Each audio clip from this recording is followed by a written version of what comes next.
Oke, Assalamualaikum dan selamat pagi. Hari ini kita akan belajar bagaimana untuk membaca, menyebut, dan menulis sebarang nombor hingga 7 digit dalam perpuluhan juta dan pecahan juta.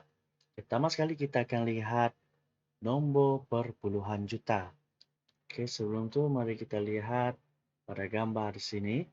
Ini adalah berita yang cikgu ambil di internet bertarikh 22 November 2020 tahun lepas.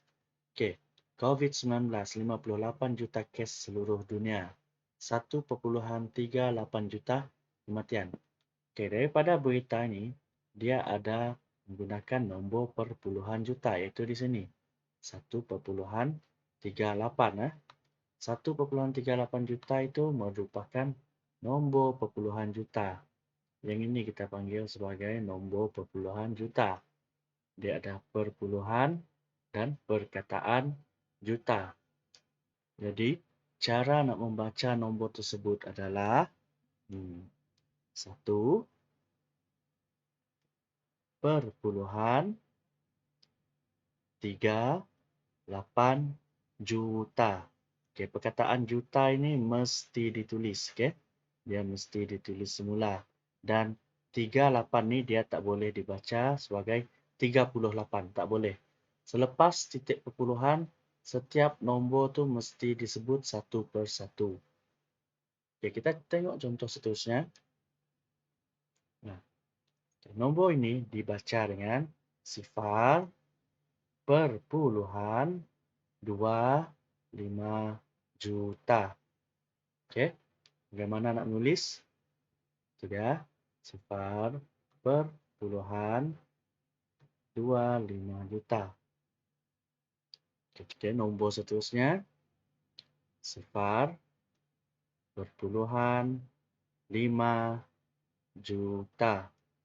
Kita tulis dia dalam perkataan, sifar perpuluhan 5 juta.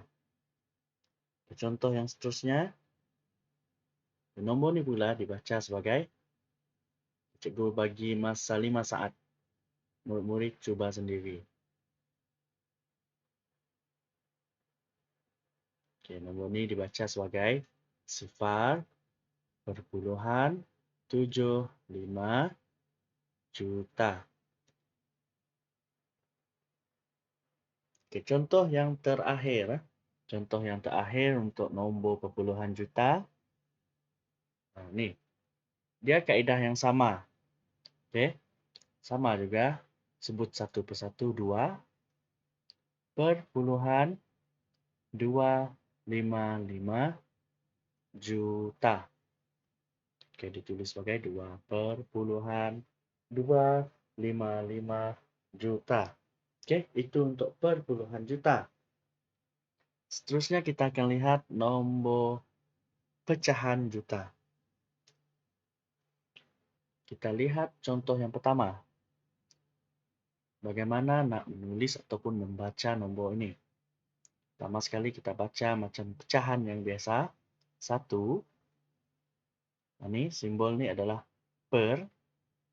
Ini nombor 2. Jadi 1/2 juta. Ditulis dalam perkataan 1/2 juta. Contoh seterusnya. Ni. Okay. 5, 3 per 5 juta. 5, 3 per 5 juta. Contoh yang terakhir untuk nombor pecahan juta. Okey, yang ini kita nak buat dia kepada nombor 23/8 juta. Bagaimana kita nak tulis? Okey, kita tulis nombor 2 dahulu. 2 3/8. Okey. 3/8 juta. Okey, untuk bahagian ni, murid-murid jangan tersilap. Okey, mudah melakukan kesilapan di sini apabila kita menulis dia menjadi macam ni. 2/3/8 juta.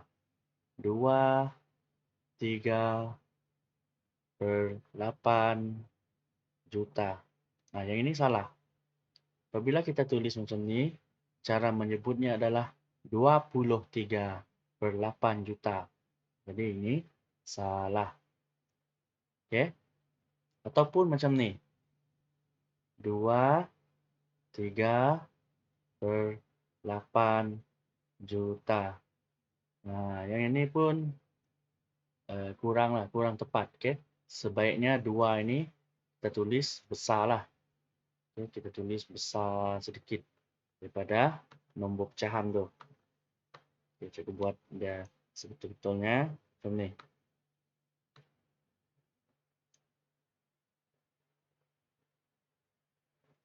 23/8 juta. Okey, sekian saja perkongsian cikgu hari ini berkenaan nombor perpuluhan juta dan pecahan juta. Untuk latihan, cikgu akan bagi di dalam grup. Okey. Pastikan murid-murid siapkan latihan-latihan tersebut dan sekiranya ada masalah, boleh bertanya cikgu untuk perbincangan. Okey, sekian. Terima kasih.